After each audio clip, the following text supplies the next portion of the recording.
All right. Hello and welcome today to our Digital Credentials Roundtable. I'm Kelly Hoyland, the Director for Higher Education Programs here at One EdTech, and I'm excited to be joined by two of our members who are going to share some great work they're doing on collaborating to fill the skills gap. So if you have questions at all today, feel free to use the chat. Please share those throughout. If we have time as they're presenting, we'll work those questions in. Otherwise, we do have time for Q&A at the end. Feel free to use that space to connect with others in the roundtable today as well. You do have the ability to unmute and ask a question. So during the Q&A, if you're interested in doing that, please raise your hand and go ahead and unmute yourself. But I do ask that throughout the presentation, if you can make yourself stay muted so that we have time, that we have a good recording for those who weren't able to make it today, I would appreciate that. While I do introductions, I'm going to launch a quick poll just to get a good idea of who's in the audience and where you're at in your digital credentials program. So if you can do that while I do some introductions, I would appreciate it. All right, so as I said, I'm Kelly.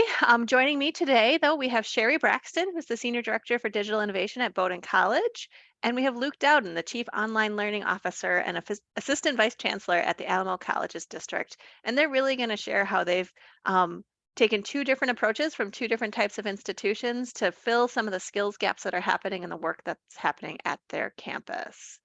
So with that, I am going to turn it over to Sherri. Thank you, Kelly. So good morning, everyone.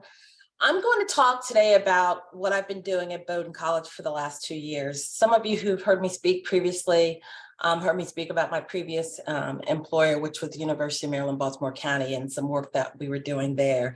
But so what I'm going to talk to you about is really programs that are in the gestational stage. They're not even in their infancy, but they're really, I've just launched these with partners on campus over the last 6 to 9 months, most of them. So just a little bit about Bowdoin College. It's a very small liberal arts school. Since 1974 it's existed. Very small student population, only undergraduates, with 34 majors and 36 minors. So next slide, Kelly, please.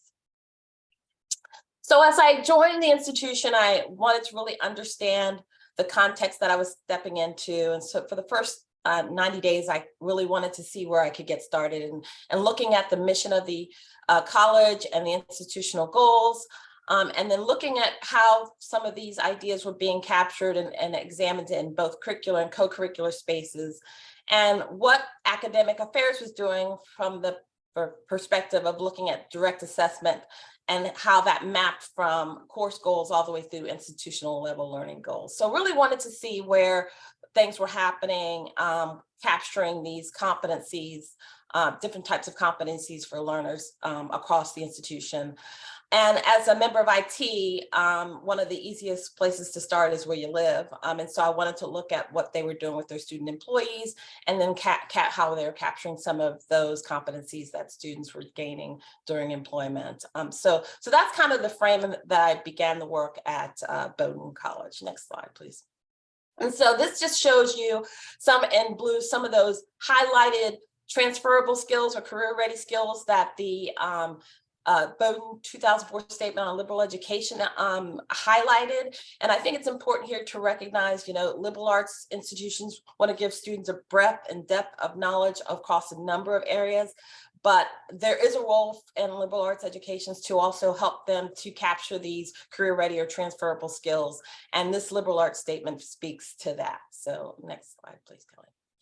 And this is, very familiar to many of you. So looking at the mission and then mapping down through the institutional goals, through the program and course goals, to where those skills are being assessed through direct assessment, and how they were using curriculum mapping. I wanted to look at that across the institution. And so that's how I got started here. So we can go to the next slide.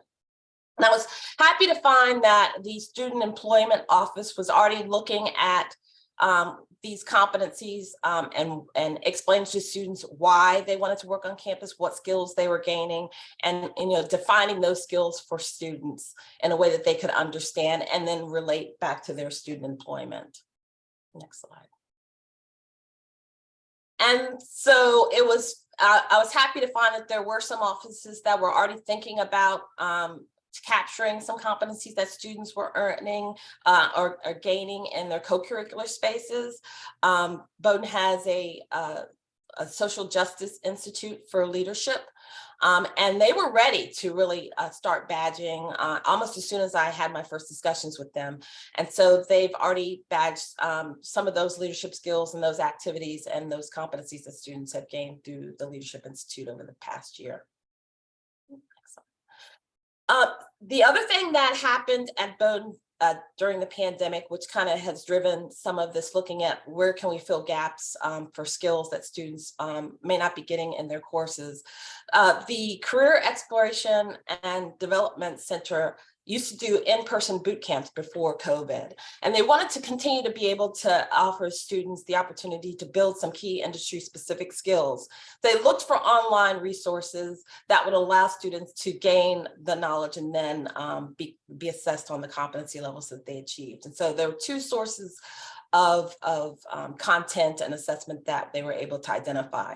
Part of which was in Coursera's platform, and the other part was through the Harvard Business School Credential of Readiness, which really helps students to get business analytic skills, economics and financial accounting skills that aren't offered in the curriculum at Bowdoin. So we go to the next slide. You'll get a sense here around those programs that I mentioned. So the Career Accelerator program is the one that was launched as an option for students since the in-person boot camps went away. Last 2021, I believe, was the first year that it was offered. So students had the opportunity to choose to use the Coursera resources or to enroll in the Harvard Business School Credential of Readiness core program, and to earn that credential.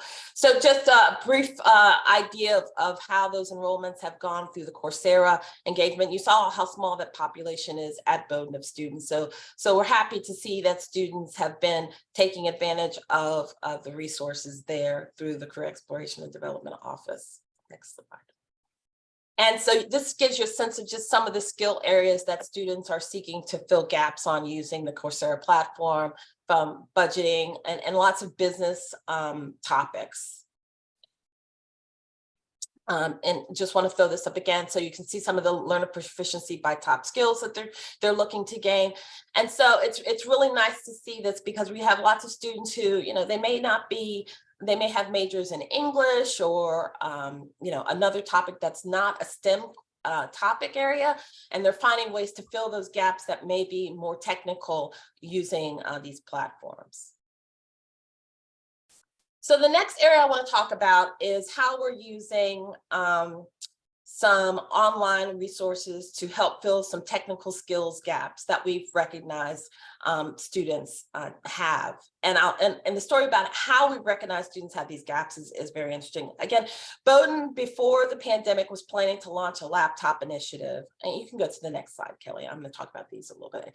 And as the pandemic hit, we decided, because we wanted to ensure that all students have the same platform to access their courses during the pandemic, to provide students with iPad Pros with a stylus and a keyboard. We had so many gains from effective practices from faculty who used those, and students who really took to using those platforms for student engagement, course engagement, and beyond, that after the pandemic, we wanted to go back to the original plan, which was to give students MacBook Pros, but didn't want to lose the gains that they had gained from using the iPads during the pandemic. So students beginning this past fall were issued both devices. And so and finding out through, talking to students and faculty about how students were using the devices during the fall semester, we found that students really lack some basic digital fluency skills. And so the program that I'm going to talk to you about, the Digital Agility program on the next slide, I'm sorry, I'm going to talk about this slide, but I'm going to talk about how that program has been created.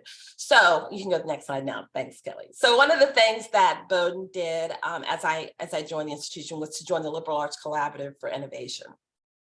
And some of the work being done in that collaborative was led by Bryn Mawr, and they developed what we call these digital competencies frameworks. And so these are skill areas that students need around digital literacy and digital fluency. How do I navigate using digital platforms? And then how do I collaborate and how do I share information effectively on these platforms? So because we found that students were having difficulty actually navigating devices. You think students are on their cell phones all the time. They don't know how to use the technology when it comes to being productive and working in classroom environments. And so what we wanted to do with this next slide, please, this program that we're developing is to help them to gain those skills that they clearly have a gap for around digital literacy and digital fluency. And so that Bryn Mawr framework defined these 5 competency areas. And we've kind of Bowdenized them around the digital excellence commitment platforms that we have issued to students. So digital survivor skills are just those basic things. How do I connect to a network? How do I set up my file management? How do I just, operate in saving files and just navigate and use the platform's basic operations? And then getting into digital communication, how do I use collaborative tools? How do I use Office 365 to work in class? Create documents, work with my other students in classes that I'm in. And then, these other topics from data management preservation. How do I take data that I find online and create an effective presentation about it? And even basic things like, how do I really do effective web searches, right? So all of these topics, these competency areas, we're using LinkedIn learning courses to create a Canvas course where we can have students engage in content and then master some competencies and use the assessments that are built into LinkedIn Learning to ensure that happens. So next slide, you'll see just the beginnings of that course being developed. I'm actually in the process of working out the first modules of this so that we can pilot it with some students to make sure that it's meeting their needs. And you'll see we're using Canvas credentials, also known as Badger, in order to map this pathway through the competencies for students so they can earn that Uber badge that we're calling the Digital Agility Badge. So I'll just give the plug to One Ed Tech in this space because it's because of LTI that we're able to integrate the LinkedIn courses and to track students' completion of assessments through that, and also to use Canvas credentials, which is also follows the One Ed Tech standards that we need in order to make this interoperable and to be able to share these badges out to the earners. So next slide. Just to show you, we're doing this in an interesting way because we know students have different levels of interest, and not all students may want to earn each of those badges, right? So we've created what we're calling 3 different tracks. The fast track, I just want to know what I need to know because I got to get something done today. Digital agility is what those activities and assessments they need to complete to earn the badge in that particular competency area. And then if students want a deeper dive, I've learned what I need to know for the digital agility badge, but I really want to dive more into this particular competency or area. So there'll be 3 tracks of information that students can navigate. And we're finding that staff and faculty are interested in these topics too. So we'll probably create a version of this for that audience. Next slide. So I wanted to talk about this program, and some of you may have seen this on LinkedIn, the Next Leaders Fellowship. This program is the brainchild of Michael Cato, who is the CIO at Bowdoin. And it's really to answer a gap that exists for BIPOC leaders. So Black, Indigenous, and people of color. What we find in IT professions, and there was a statistic from the College and University Professional Association for Human Resources that reported that less than 3% of higher education IT administrators are either Black, African American, or Hispanic Latino. And those numbers become even less when you look at the senior levels within IT, the CIOs, Chief Information Security Officers, Senior Directors. And so what comes from that is a lack of opportunity to have the networks, the skills, and the type of exposure you need to what it takes to move to those next levels for these mid-level professionals. And so Michael got together with some of his other colleagues who are at the senior level, and we've created this program called the Next Leaders Fellowship. And I welcome you to take a look at that link if you're interested in learning more about the program. So we decided to capture the competencies that these fellows are achieving during this program, and we're badging that. So you're going to go to the next slide, Kelly. This is just tells you, gives you an idea of what the vision of the program is. We want to give them experience and skills in leadership and also the mentoring and support they need to understand, where they are, and to create a development plan to get them where they want to go, and to open up our networks to them as well. And so each fellow is assigned a senior leader through a 1-year cohort at experience, and there are a number of activities and things that they need to do and complete and participate in during the fellowship. We're just finishing up the first year and just had acceptance for next year's participants, and it's supported and sponsored by a number of the organizations that you may be familiar with. But we were clear to find that there really was a skill gap, and how do I get from one place to the other for BIPOC leaders, and the ideas that this program fulfills that. So that's what I wanted to talk to you about today. I think that is my last slide. Oh, this is the outline of the things that the fellows participate in throughout that 1-year experience. All right, so that's it. And this is my contact information if you want to reach out and learn more about any of those topics. And I'm going to pass it to Luke, who can now give you a perspective of much more mature programs at a much larger scale than what we're dealing with at Bowdoin. So Luke. I don't know if I'd call them more mature. Sherri is being very humble. She was on the stage at an Amazon event in Seattle. But there's lots of great things they have going with their mentor and their fellowship program with big national partners. So we may have a little bit broader, but I know you've got some really deep, interesting partnerships. So I'm just happy to get to share the stage with you again. Sherri, there's a question for you in the chat. Do you want to address it now? I'm happy to pause. Sure, let me see. So the question this is Noah's question. What does the assessment validation of LinkedIn learning pathways look like for Bowdoin staff? Is it entirely automated? So we haven't started the Bowdoin staff one yet. The idea is to create a version of this digital agility program for staff that covers similar topics. But yeah, the idea is that it would be mostly automated, depending on if we add some special customized topics for them. It may not all be automated. It may be some that has a particular office that has to do some review of artifacts, but the idea is to have most of it to be automated and through the LinkedIn learning courses, and those results via LTI passed into the grade center in Canvas, which we can then use the tools to issue the badges.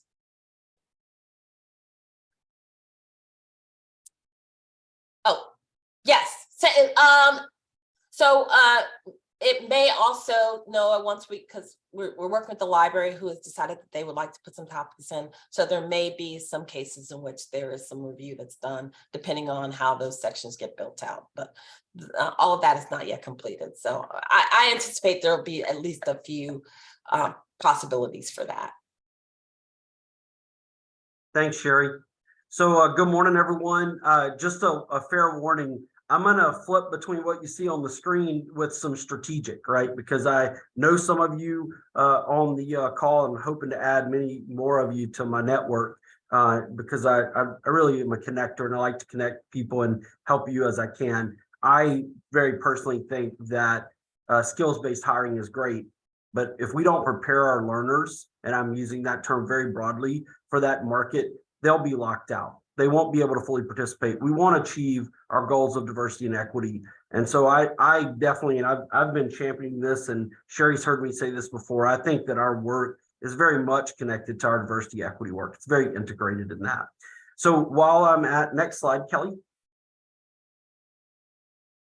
So I'm at the Alamo Community Colleges District in San Antonio, Texas, and we are very much about empowering our diverse communities for success. I live in a majority city. Unfortunately, we do hold the #1 rank as having the highest level of urban poverty in the United States.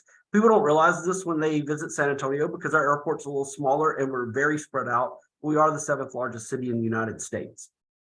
I have the fortunate opportunity to manage an integrated support services unit within our district called Alamo Colleges Online.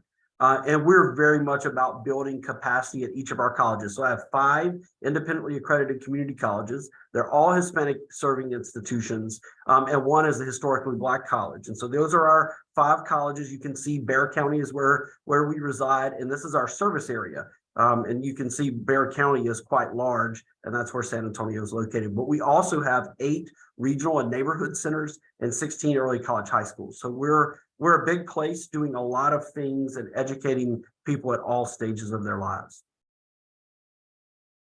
So I want to talk to you a little bit, just the next couple of slides, you'll see what's on the screen, but I'm going to tell you why. So for us, we really want to make skills accessible, portable, and visible. And the idea is you may have the skill, but if it's buried in a learning outcome of a course and you can't articulate it or speak to it, it's not doing you much good when you go to compete in the job market. Just another reminder, I know some of you are from universities. I was at an Aspiring Research 1, which is now a Research 1 for 8 years. So I've lived in the Research 1 space, and I've lived in where I am now in the very large community college district space. So and have done a lot of work across those fields. So I'm not just speaking to you as someone with a community college background.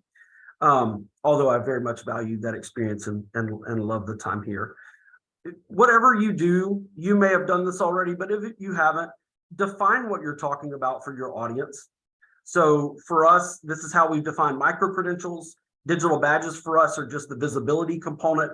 We deliver those type of micro-credentials in 2 ways. One is a standalone micro course, and one is within a college course. And so I just want to say the most important thing on here is to define what you're talking about and repeat it over and over and over again. You'll be tired of hearing it, but you can never assume people have heard it enough. And that's what I've learned in about 2 years of doing the micro-credential work and 3.5 years of doing the digital badging work. So I would say that to you as a takeaway. Next slide. Also have your why. We have a very specific why. This is about our students. We're about increasing social mobility and their social mobility and their competitiveness. And so I just want to say that please have your why. Your why could be the same as mine and Sherri's, or it could be different, but you want to say this over and over again. Luke, why will that help me? Well, it helps people to understand why you're investing time and energy, but it also helps you to say no to things. I had a very close person that do a lot of work with their team say last week, Luke, I love this badge things. Are we going to do that with faculty and staff? I'm like, that's not my focus. I'm focused on students. And we have too many more students to serve. Other people may pick this up, right? I'm not against faculty and staff. I think it's great. I love what Sherri's doing about how it's connected with these different roles. But for us right now, we're really focused on learners defined as our students as credit or our non-credit learner workers. We do have some guiding principles. They're there. And you're going to get these slides. I would encourage you, if you haven't adopted these, adopt these. They help you to understand kind of your own bumper cards. Like, what am I going to support? How do I know if this is a micro-credential or not? Because when people start to ask you, right, you have this, what we're going through right now is the diffusion of innovation. And we get like all kinds of great questions. I mean, this is what I love about being in the academy. And I think many of you on the screen is that people ask you things that you didn't think about. And so if at least you've got some conversation starters and some guidelines for yourself, you can get into those really great conversations. And I think that's where we all want to be, right? Next slide. Can y'all give me a thumbs up or some kind of notion to see if you're on track? Are you getting what you need out of this? Because that's what's important to Sherri and I. We get tagged in to present, and I just want to make sure that you're getting some useful things as we start to go into some more of the strategy. If not, let me know. Like, Luke, I want to know a little bit more about this, or can you talk a little bit about this? We're happy to adjust. All right, thank you for those acknowledgments. It's tough not being in the same room, right? So I like to use those temperature checks. So a year ago this month, I took 2 of my existing staff members and formed the Skills Lab. And I would say to you, I've made a lot of bad decisions as an administrator. This was not one of them. I realized and intuited that I needed to staff this work. And I'm so glad that I did it. I had our founding leader of our Skills Lab just left for another position very close to home that allows her to focus on other things in her life. Her whole self, and we're very proud of her. Her name is Dr. Erin Berger. But we have another team member, Amber O'Casey, who's also on the call with us. That's just been a joy to have. That's been with us the entire time. Next slide, Kelly. We articulated what that skills lab would do. And so they are supporting the innovation that is just growing inside of our district. The other very fortunate thing that we had happen, and this is some of you will understand the importance of being connected to a strategic plan, is our elected board of trustees gives our chancellor a list of charges each year. And last year, for the first time ever, so 21, 22, micro-credentials were included. 2 measures. This year they were included, and we were asked to increase our production. And so, but we had a team to lead and work on this. We have a host of contractors that work with this. So this idea of adjunct staff, we talk about adjunct faculty a lot, but adjunct staff is the way to go sometimes, right? Because if you're not like us, we're not a fully remote organization. We're not going to be. You need to find talent all over the country, and there's a lot of talent. So the other note I would make is don't be afraid of hiring adjunct staff. Next slide. So faculty engagement is key, especially for those of you at Research One. So we'll go to the next slide. I want to talk to you about our Course Plus Badge initiative. This is really Amber's creation. And it's a 10-week online training. We've run it for 2 years that helps faculty members map skills, create skills assessments, and do some redesign. And sometimes it can be significant. We ran this for 2 straight years and then paused this year to look at our data and to think about, can we do this more efficiently and increase our impact? But one of the other things that we realized is that faculty members were teaching skills. They weren't very visible when a person finished the course. There were some things that were, but a learner maybe didn't realize they were learning empathy, right? Or did not understand the level of critical thinking that they were gaining in certain courses. And so this has really helped faculty members to elevate what they were already doing and to make it visible for employers and for others. Next slide. So these are the marketable skills badges that we've had integrated in a number of our academic courses. So one of our first strategies is we went integration with credit, right? We wanted faculty validation, we wanted their engagement, and we learned a lot from it. One of our strategies here is that we seek existing competency and skills frameworks, right? We don't create our own. There's some really great work. The Open Skills Network is doing some really great work on this, and there are others, but we're interested in leveraging things that already exist. So I just want you to know that, and doing that allowed us to get started quicker. We didn't get bogged down in, well, we like this framework that. We said, we want to start here. Next slide.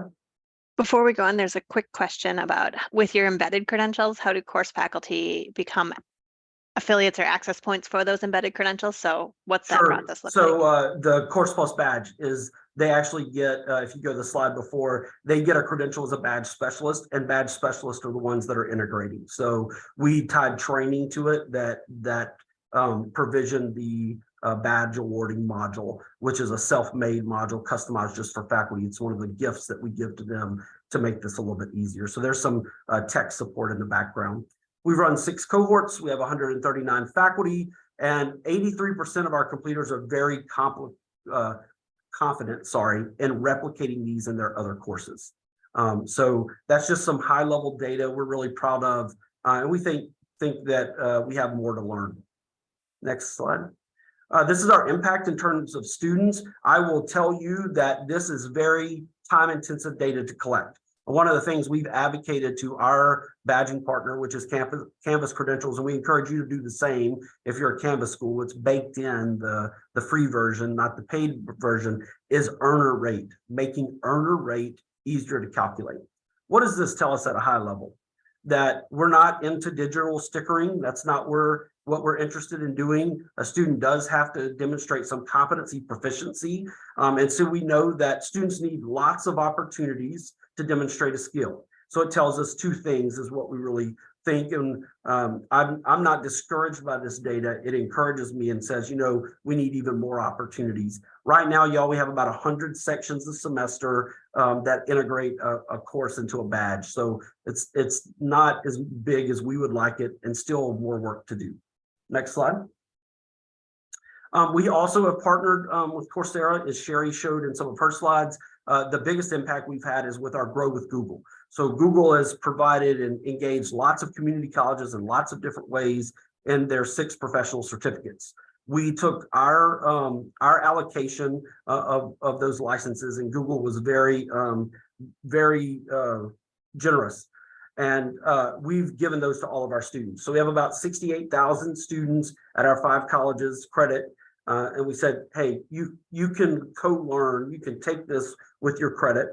And we also have given it to our 87,000 alumni, or 85,000+ alumni who are on our foundations list. So anyone can access it. It's kind of early days. And a lot of the data Sherri showed you was the back end of Coursera. You can really get deep into measuring the success and impact. I mean, with some of the back end data they have, especially this. I liked your skill slide, Sherri. So we're doing a lot of other things with Coursera. I'll share some links with you in that work. Next slide. Just really quickly, another successful thing that we've done, and we have a faculty leader, is we have a community of practice around digital badges. Next slide. This is what it looks like. We throw hard questions at them. They're really our thought leadership group. So I just want to say that to you, that they are a very important group to us. Sometimes they will reorganize our priorities, and that's good. For instance, faculty said, Luke, we want a way for students to know they're going to earn a badge in our course. Make an attribute. A course attribute. We said, oh, okay, that's a great idea. We'll put it on the list. We came back next. They said, no, I don't think you understood us the next month. We wanted to be #1 on the roadmap. So we did it and completed it. But it is a good group for you to test ideas. We adopted a skills taxonomy for people to better understand digital badges, the different types that you could earn internally. And this group vetted that work very heavily. Next slide. That's just some participant expectations you can look in case you want to replicate it. Next slide. Employer partners have been a real benefit of us. So if you stayed this long, thank you. We were given a charge 2 years ago to create a design team for micro-credentials. All of that work of that design team is codified in a series of briefs, and I put those in the chat for you. So we have a 6-pack, very consumable insight briefs of all of the design work that we did. Then our board of trustees said, we want you to focus on healthcare employers. So we spent a year and a half really focused on healthcare employers, and this was the result. And we had some funding from the state. So we had 2 very large grants from the state of Texas, from our Texas Higher Ed Coordinating Board. We're very pleased with that. You want to go to the next slide? So we really started to build out micro courses and to understand micro pathways. And a mistake I had made, and this is the importance of defining things, and I'm happy to be vulnerable and share my mistakes. I had conflated micro pathway with career pathway. They're connected, but they are distinctly different. A micro pathway gets a person to the initial job or to the job that pays a living wage. And then the career pathway takes over.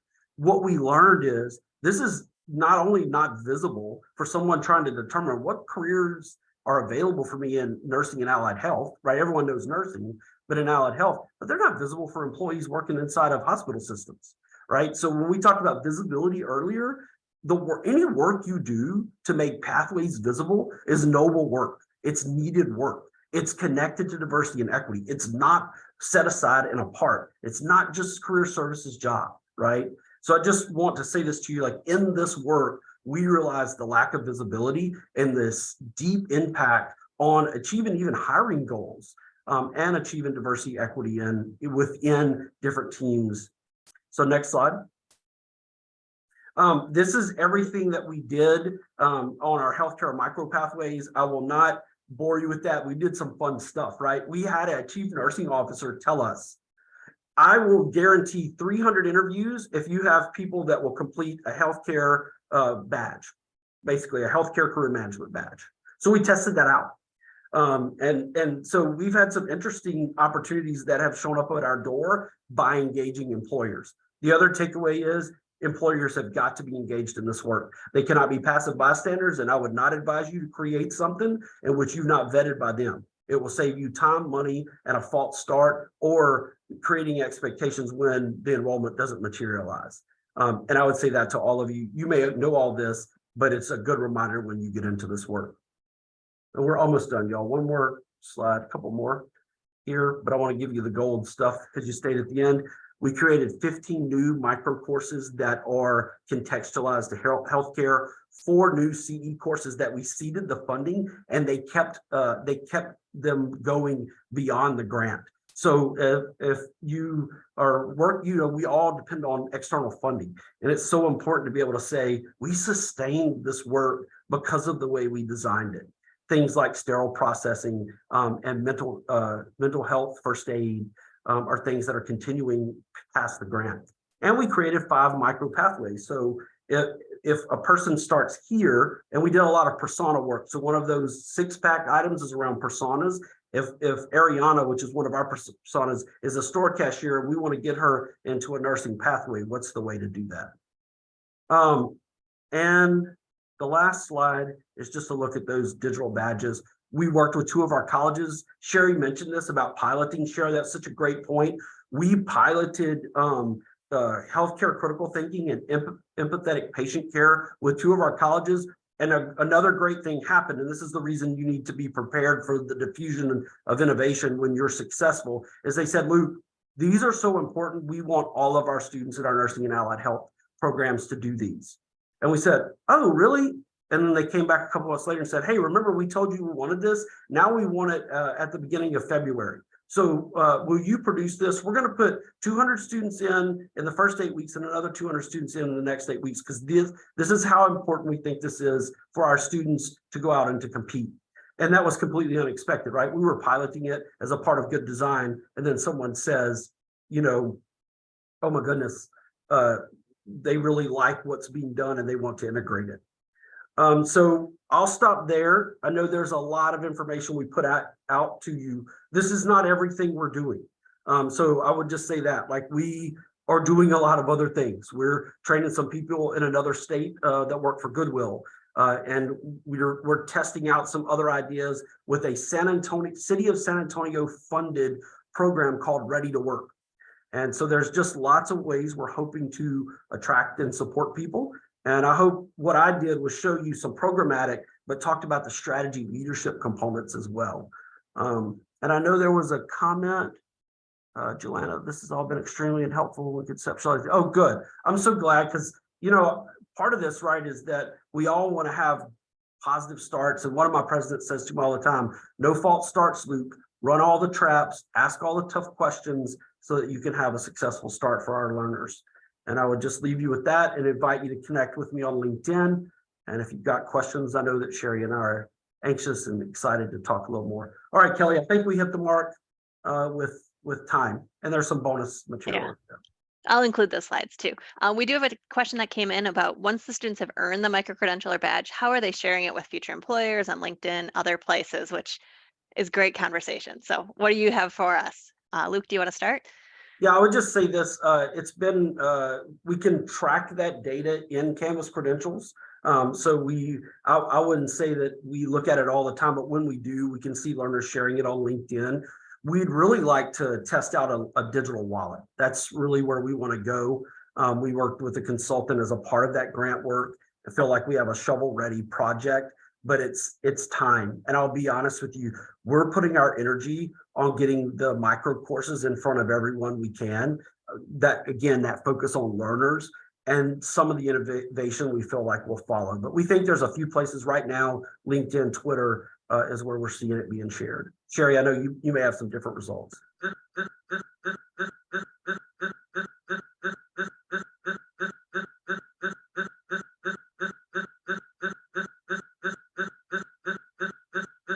Sherri, you've got some audio issues happening. We can't hear you, but we got a nice beat going. So while you're trying to look at that, I might just share a couple things that One Ed Tech is working on to help with this. So we know LinkedIn exists and things like that, but we do have some work that has been focused on this education to employment ecosystem and how that can happen a little more automated, a little more digitally, so that rich information that is in those digital badges can flow into those applicant tracking systems that are using AI bots and things like that for screening applications. So there's a couple links. One is Wellspring, which we've had as a multi-year project, working at that, looking at not only systematically what it looks like, but also developing proof of concept software for how a digital wallet, like Luke mentioned, can enable learners to apply for jobs and employers can post jobs and really hire based on those skills, even anonymously. So doing it without names and hiring, or selecting interviewees based on just their digital skills. We also recently had a partnership with HR Open, which is another standards organization in the HR side. They have a resume standard that is essentially what is used to kind of ingest that information in the same format, and they are going to be supporting both our Open Badges standard as well as our Comprehensive Learner Record standard within that HR Open. So look for kind of those two things happening. Wellspring, there's a couple of new projects that are wrapping up, and so in the next month or two, you'll see some more reports as we've looked at kind of those barriers between education and employment systems.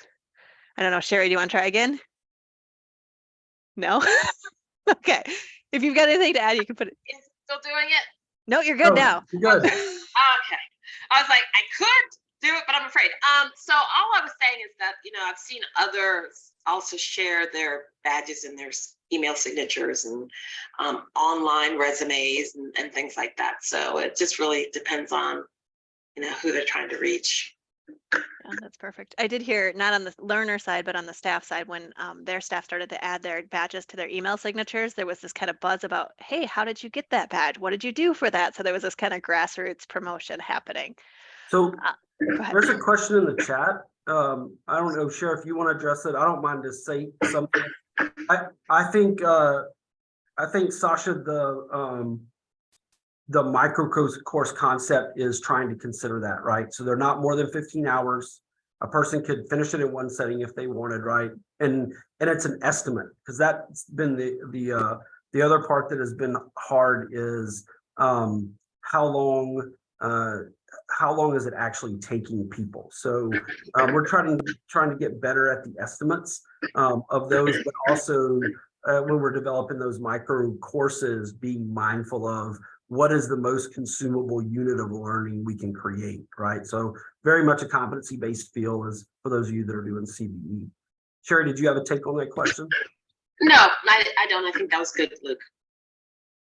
And then I put some links in the chat for you about some things we were doing. The persona work has been really, really good. I will tell you, it has helped us to keep our designing human-centered.